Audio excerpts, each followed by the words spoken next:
দুপুরবেলা ঘুমানোর অভ্যাস আমার কোনো দিনই নেই। রবিবারের দুপুরগুলোও তাই ফোন ঘাঁটতে ঘাঁটতেই কেটে যায়। আজও ফোন নিয়ে ঘাঁটছিলাম, এমন সময় একটা ভিডিও দেখলাম। এই ভিডিওতে এই যে কাঠিটা, এই কাঠিটাকে কাজে লাগানো হয়েছে। এই কাঠিটাকে আমিও রেখে দিয়েছিলাম, আমার মেয়ের নাচের সময় মাথায় পরিয়ে দিতাম যখন ও ফোক ড্যান্স করতো। কিন্তু আজকে যখন ওই ভিডিওটা দেখলাম তখন ভাবলাম আমিও এটা দিয়ে একটা কিছু বানাতে পারি। তাই লেগে পড়লাম জোগাড় যন্ত্র জিনিসপত্র নিয়ে। এই সব কিছুই বাড়িতে পড়েছিল অনেক দিন ধরে। ঘুঙুরগুলো আমি এনেছিলাম একটা অন্য কাজের জন্যে, যাই হোক আজকে এতে লাগিয়ে দিলাম। আর এই যে কাঠিগুলো দেখছেন, এগুলো কিন্তু একটাও রুদ্রাক্ষ বা অন্য কিছু নয়, এগুলো সব মাটির।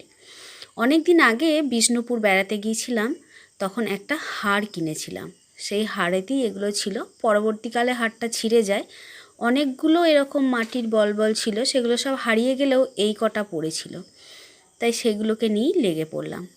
প্রথমে এই যে লাইলনের দড়িটা দেখছেন, এটাও আমার জোগাড় করাই। এটা মেয়ের জামা থেকে ছিঁড়ে নিয়েছিলাম।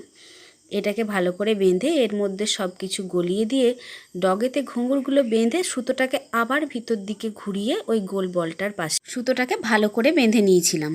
জিনিসটা তৈরি হওয়ার পর খোঁপাতে লাগিয়ে এরকম দেখতে লাগছিল। যারা ভালো করে খোঁপা করবেন তারা এইভাবে লাগাতে পারে, আর যারা আমার মতো কুঁড়ে মানুষ তাদের জন্য প্রথমের ভিডিওটা তো রয়েইছে। হয়েছে সবাই জানাবে কি।